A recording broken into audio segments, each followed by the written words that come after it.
नमस्कार, मैं Santosh Kumar Mishra, director classical culture resource foundation. आज हमारे साथ इस कार्यक्रम में योगाचार्य नकुल जी हैं। आज हम योग के ऊपर इनसे कुछ बात करते हैं और जानकारी लेते हैं कि अभी के समय में योग कितना महत्वपूर्ण है। नमस्कार नकुल जी, सबसे पहले मैं आपसे यह जानना चाहूँगा कि आपने योग का प्रशिक्षण कहाँ से प्राप्त किया जी। और इस क्षेत्र में ही आप आना क्यों चाहे? जी बिल्कुल। देखिए, हमारी स्कूल मतलब कि स्कूली शिक्षा से लेकर के ही हमारा यौगिक जीवन शुरू हो गया था। जैसे कि मैं कहूँ कि हमारा 10वीं क्लास से ही जी योग का प्रशिक्षण शुरू हो चुका था, जी जिसमें कि हमने जो 10वीं और 12वीं जो क्लासेस हैं ये हमने यूपी बोर्ड लखनऊ से किया था। इसमें योग विषय भी एक था जी तो उस समय हमने उसमें उत्तीर्ण किया और जी। अच्छे अंकों से उसमें हमने योग्यता प्राप्त की। जी जी उसके बाद फिर हमारा इसमें इंटरेस्ट और जागा, क्योंकि मेरी शुरुआत से ही मुझे इसमें लगन थी कि मैं अपनी संस्कृति के प्रति रुझान मेरा ज़्यादा था। जी जी धार्मिकता, आध्यात्मिकता, जी जी। तो सांस्कृतिक जो हमारी विरासत हैं इसको आगे बढ़ाएं, जी जी। जानें, जी समझें, जी इसको और लोगों को इसको जागरूक करें। जी तो इसलिए मैंने जी जी योग विषय चुना। लेकिन जब मैंने योग विषय में कदम रखा जी आगे, क्योंकि स्कूली शिक्षा में तो केवल कुछ ही जानकारी मिल पाती हैं। हाँ। जैसे कि जो सिलेबस में होता है वही जी, हम बिल्कुल। जान पाते हैं। जी बिल्कुल। लेकिन जैसे हमने सबसे पहले इसमें हमने बीएससी किया, bachelor of science in yoga and naturopathy, जी जो कि हमने महात्मा गांधी काशी विद्यापीठ जी बनारस से किया, काशी से, जी सन 2011 में। जी उसमें उसके बाद फिर हमने इसमें ही मतलब कि बीपीएड, फिजिकल एजुकेशन, जी जी जी उस समय 1 साल का होता था, तो हमने लगे हाथ तो बीपीएड भी इसमें कर दिया। जी जी उसके बाद फिर हमने इसमें योग विषय में QCI एक योग अलायंस होता है। जी योग अलायंस एक अमेरिकन कंसल्टेंसी है जो कि हठ योग पे ट्रेनिंग देती है। जी जी उसमें सर्टिफिकेट के रूप में आप प्राप्त करते हैं उसको, जैसे कि 200 घंटे की टीचर ट्रेनिंग उसमें दी जाती है। जी जी तो हमने उसमें 200 घंटे की हठ योग टीचर ट्रेनिंग उसमें ली है। उसके बाद हमने इसमें MA इन योग एंड नेचुरोपैथी किया है। जी जी MA करने के बाद फिर हमने इसमें और डीप गए और MPhil के लिए हमने इसमें आवेदन किया। जी जी और अभी हाल ही में 2020 में इसमें हमारा MPhil भी क्लियर हो गया। जी। अच्छा, मेरा अगला सवाल आपसे यह है कि अभी के समय में योग जो है हमारे जीवन के लिए कितना महत्वपूर्ण है? देखिए, ये तो हम सभी जानते हैं कि योग की इस समय क्या आवश्यकता है, क्योंकि आजकल ये बच्चा जान चुका है कि किस तरह आज के जीवन में, आज के युग में और आज के योग की उपयोगिता देखते हुए जी जी लोग इसको कितना अपना रहे हैं।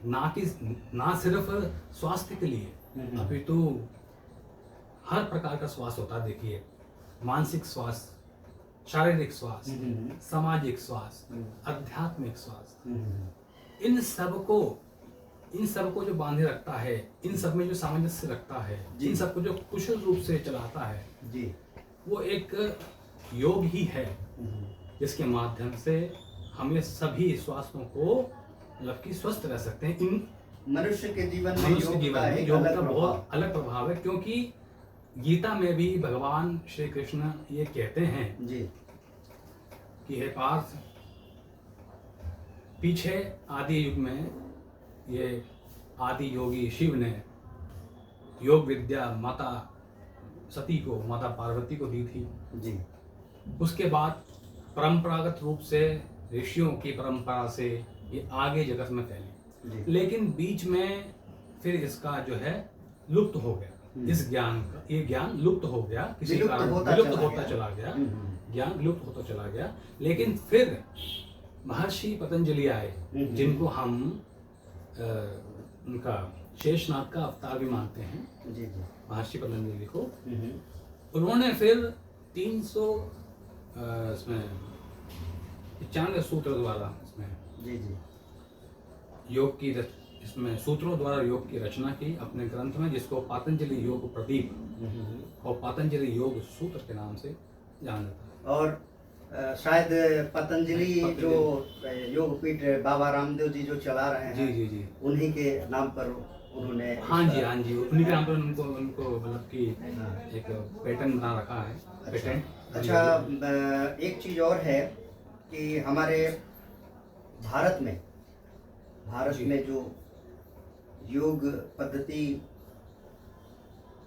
का जो अभी शुरुआत हुई है, उसमें कहीं न कहीं बाबा रामदेव जी का भी जो है सो बहुत बड़ा योगदान है जी कि उन्होंने इसको आगे बढ़ाया, लोगों को एक जागरूक बनाया। लेकिन हमारे बिहार में भी एक संस्था है मुंगेर जो मुंगेर जी योग पीठ है, और हठ योग के लिए वो बहुत प्रसिद्ध है। उसके बारे में आपका क्या कहना है? देखिए, बिहार मुंगेर, जिसमें इस समय के स्वामी शायद स्वामी निर्जन सरस्वती जी हैं जी जी। ये जो विश्वविद्यालय है योग का, ये जो संस्था है बिहार योग मुंगेर पीठ, जी ये भारत की प्राचीनतम शाखाओं में से आती है। जी प्राचीनतम बिल्कुल जी। और मुझे नहीं लगता कि आज के समय में जो अभी तक विद्यमान है, अभी तक जो मतलब कि प्रगति पे है, इससे पुरानी कोई और शाखा और कोई विश्वविद्यालय होगा जी बिहार मुंगेर से प्राचीन इस समय तो मैं किसी को नहीं देखता हूँ इस समय। जी जी हालांकि उससे प्राचीन रहे थे पहले, जी जी लेकिन वो सब बंद हो चुके हैं। लेकिन अभी इस समय उससे प्राचीन में नहीं देखता हूँ। और योग क्षेत्र में, इस जगत में योग को पारंपरिक जो ज्ञान था उसको आगे बढ़ाने का जो काम किया है यहाँ के ऋषियों की परंपरा में, जो कि बिहार मुंगेर से शुरू हुई थी, उसके विषय में मैं क्या ही कहूँ कि पहले मतलब ऐसी शक्तियाँ होती थी इन संतों के पास, इन योगियों के पास, कि वो बिना ही किसी का जांचे, बिना नब्ज देखते थे, नाड़ी नफ्स तो अभी भी देखते हैं जी। हम तो आपको आंखों का एक्सरे बता रहे हैं जी जी। ये ऐसा हमने अपने गुरु से सुना है जी जी कि पहले जो स्वामी जी थे बिहार मुंगेर के जी, वो अगर कोई व्यक्ति ये कहे कि मैं बीमार नहीं हूँ और वो सामने जाके खड़े हो जाए, तो मात्र वो अपनी आंखों से एक्सरे निकाल करके ये कह देते थे कि आपको इस जगह पे ये बीमारी है, इस बीमारी से आप पीड़ित हैं, है ना जी। ये योग में शक्ति है जी जी, इसको आज भी लोग प्राप्त कर सकते हैं, बशर्ते इसमें सिद्धि चाहिए, साधना चाहिए। जी जी, ये साधना का तो विषय है ही। और एक चीज़ और है कि योग में जो है काफ़ी लोग योग को समझते हैं कि ये कसरत है, एक्सरसाइज है, उसको साधना का माध्यम नहीं बना पाते हैं। और दूसरी बात ये है कि इसमें जो प्राणायाम है, ध्यान है, ये सब जो चीज़ें हैं, कहीं ना कहीं इसका प्रभाव जो है लोगों के शारीरिक अस्वस्थता में प्रभाव डालते हैं क्या? देखिए, हमारे ऋषियों की परंपरा से प्राप्त कई प्रकार के योग बताए गए हैं जी, जिसमें से कि सबसे जो प्रचलित जो है जी, जो आज भी चल रहा है वो है अष्टांग योग पतंजलि जी का। अच्छा अच्छा। ऋषि स्वामी पतंजलि जी जो व्याकरण के वक्ता भी रहे हैं, क्योंकि स्वामी पाणिनि और ऋषि पतंजलि ने व्याकरण भी रची है, इसको ये अष्टाध्यायी कहते हैं, संस्कृत इसमें पाणिनि अष्टाध्यायी। तो उसमें फिर पतंजलि जी ने जो अष्टांग योग का उसमें वर्णन किया है पतंजलि योग प्रदीप में और पतंजलि योग सूत्र में, उसमें ये 8 प्रकार के उन्होंने अंगों का व्याख्यान किया है, वर्णन किया है। जैसे कि इसमें आते हैं आपके यम, नियम, आसन, प्राणायाम, प्रत्याहार, धारणा, ध्यान और समाधि। ये 8 अंग योग के महत्वपूर्ण हैं। जोगी अगर जो व्यक्ति इन 8 नियम और साधता है, इनको साधना में अपने लाता है इन 8 अंगों को, तो वो मतलब कि वो योगी तो बन ही जाता है, साथ ही साथ मतलब कि उसमें एक अलौकिक शक्तियाँ आ जाती है। जो कहते हैं ना, आपने बहुतों को सुना होगा कहते हुए कि फलाना योगी उड़ते हैं, फलाना योगी पानी पे चलते हैं, है ना, फलाना योगी मतलब कि बिना देखे ही बता देते हैं भविष्य।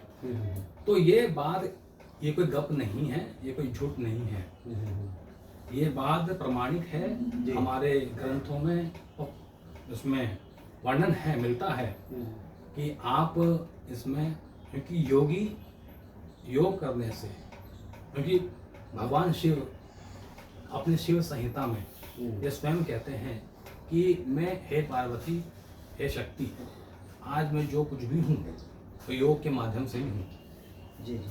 ये जो कुछ भी आप देख, ये शक्तियाँ हैं, ये योग से ही मुझे प्राप्त हुई हैं। इसके बिना शिव शव है, इसके बिना शिव शव है। तो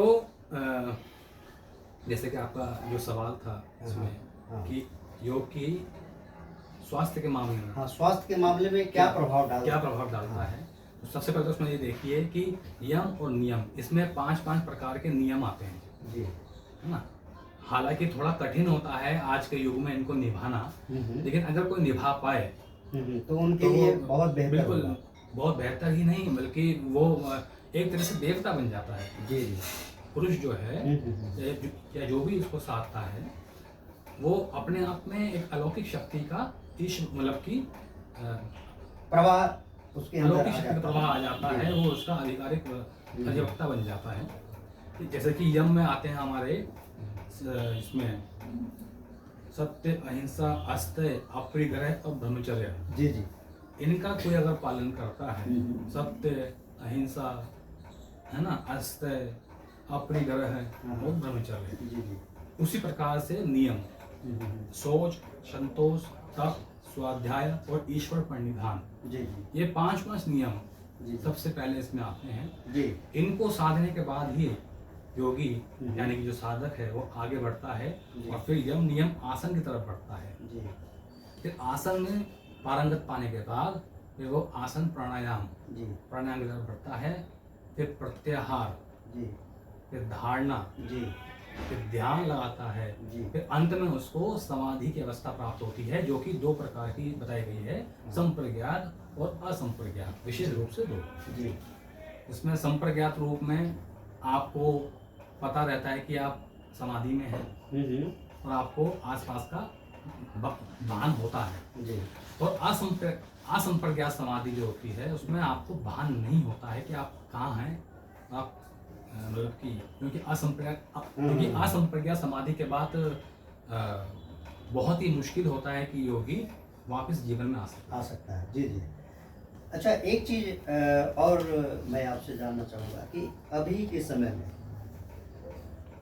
शुगर एक ऐसी बीमारी है जो छोटे छोटे बच्चों को भी हो रही है। शुगर, ब्लड प्रेशर और जॉइंट पेन, इससे काफ़ी लोग जो हैं, काफ़ी लोग प्रभावित हो रहे हैं। तो मेडिसिन ले रहे हैं, अंग्रेजी मेडिसिन खा रहे हैं, उनके ऊपर प्रभाव नहीं डाल रहा है। बहुत सारे लोग हेमोपैथी में चले जा रहे हैं, फिर भी उनको प्रॉब्लम का सामना कर रहा है। आयुर्वेदिक भी हैं, तो इस तरह के चिकित्सक उनको अभी नहीं मिल पा रहे हैं जो कि उनके ऊपर अच्छा जो है अध्ययन मतलब ये हो। तो वैसे जो लोग हैं जो शुगर से, ब्लड प्रेशर से या जॉइंट पेन से ये मतलब प्रभावित हो रहे हैं, उनके लिए आप क्या कहना मैं चाहेंगे? समझ गया आपकी बात, मैं समझ गया। देखिए मैं आपको सत्य बात ये बताना चाहता हूँ कि जो हमने जो योग विद्या ली है, जो हमको जो नियम कानून सिखाए गए हैं इसके अंदर, जी जी। उसके अनुसार पहली चीज तो आप ये जान लीजिए कि योग से रोग का निदान तो होता है, लेकिन योग रोग के लिए नहीं होता है, पहली बात। जी हाँ, योग करते हुए व्यक्ति स्वस्थ रह सकता है, जी योग करते हुए स्वस्थ रहा जा सकता है, जी। लेकिन अगर कोई केवल स्वस्थ रहने के लिए योग करे तो ये मात्र इसके लिए योग नहीं है। आजकल जो आपने बीमारियां जो गिनाई हैं, जी इन बीमारियों का कारण व्यक्ति स्वयं है। अच्छा।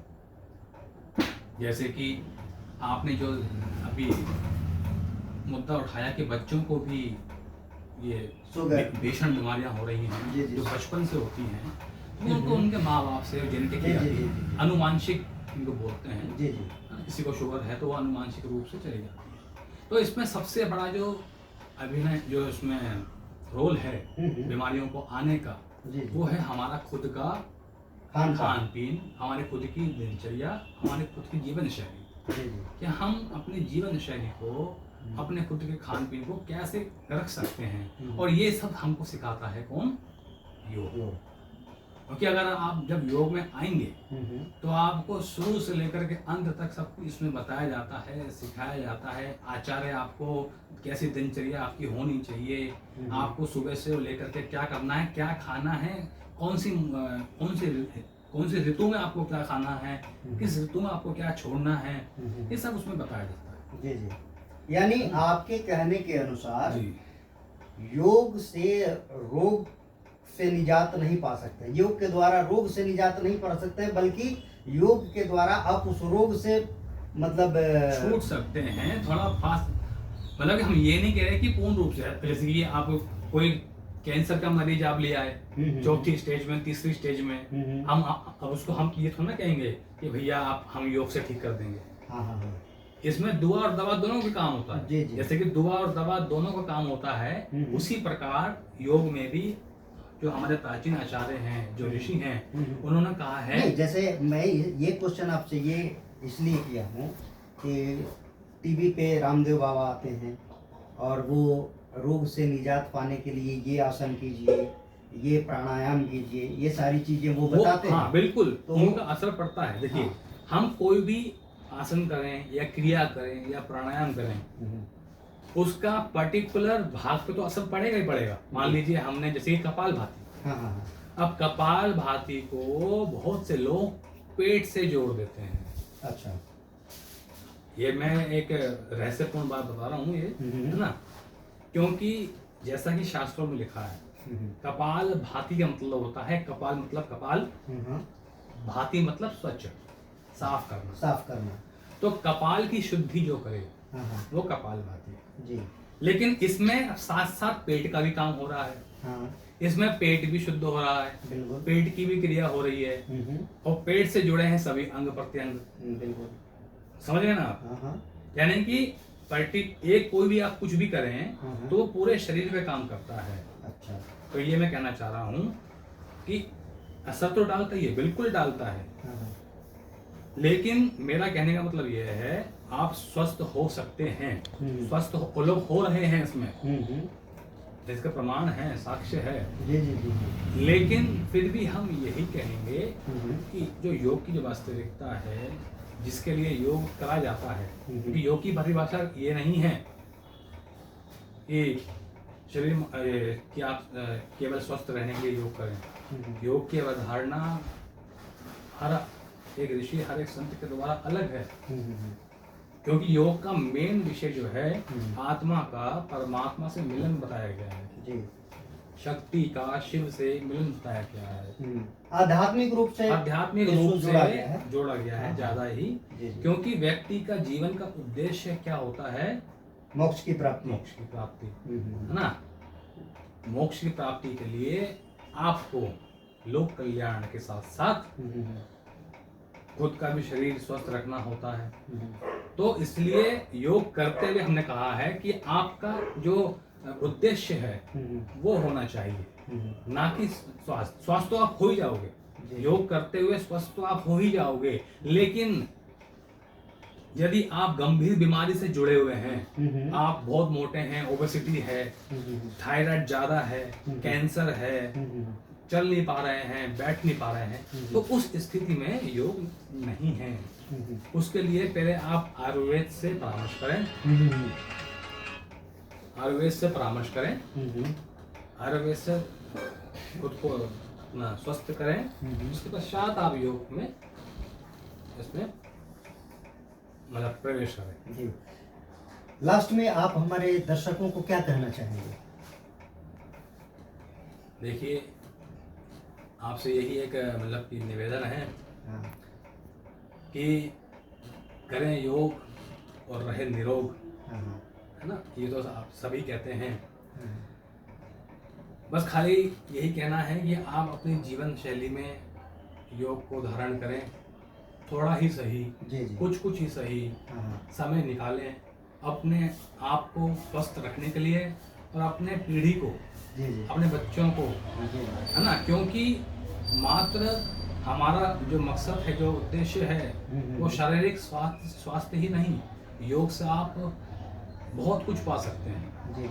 जैसे कि हमने अभी जो बातें चर्चा की हैं, है ना, योग से आप अपना पूरा जीवन बदल सकते हैं, सब कुछ बदल सकते हैं।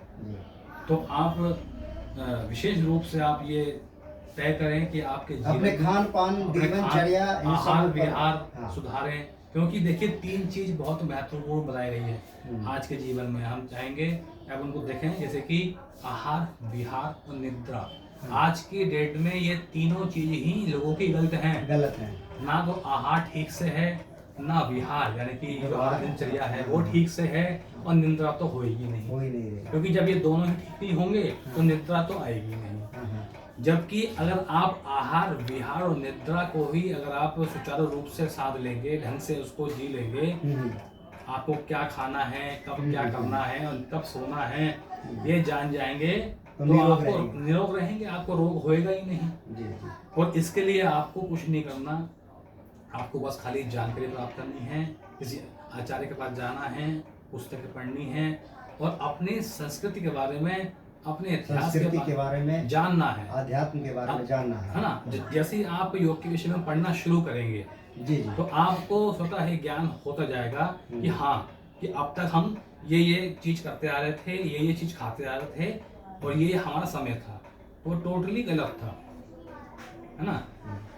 तो जैसे कि बहुत सारी चीजें ऐसी हैं, जैसे कि आजकल के, ये कहना चाहूंगा मैं कि आप केवल प्रकृति के द्वारा ही दिए गए भोजन का सेवन करें। इंसानों द्वारा बनाए गए पैक्ड फूड और फैक्ट्रियों में बने हुए तैयार जो खाद्य सामग्री है उसको बहिष्कार करें।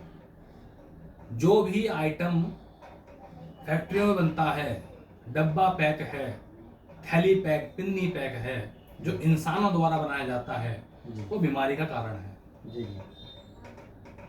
और जो भी खाद्य सामग्री प्रकृति से आता है, प्रकृति से हमको प्राप्त होता है, वो हमारा जीवन देने वाला है, वो दीर्घायु है, उससे हम दीर्घायु होते हैं, वो आसानी से बचता है। यानी कहने का तात्पर्य है कि अपनी दिनचर्या को सभी लोग जो भी हैं, अब देखिए कहने का तात्पर्य यह है कि ये जो चर्चा है ना, इसका कोई अंत नहीं है। नहीं, मैं ना मैं इस पे 2-3 घंटे व्याख्यान दे सकता हूँ। नहीं, वो तो मैं समझ रहा हूँ, लेकिन मतलब अब ये छोटे से इंटरव्यू के कारण मतलब कि जो सार है, जो सार है लोगों के समक्ष जो सार है करना चाहता हूँ, है ना।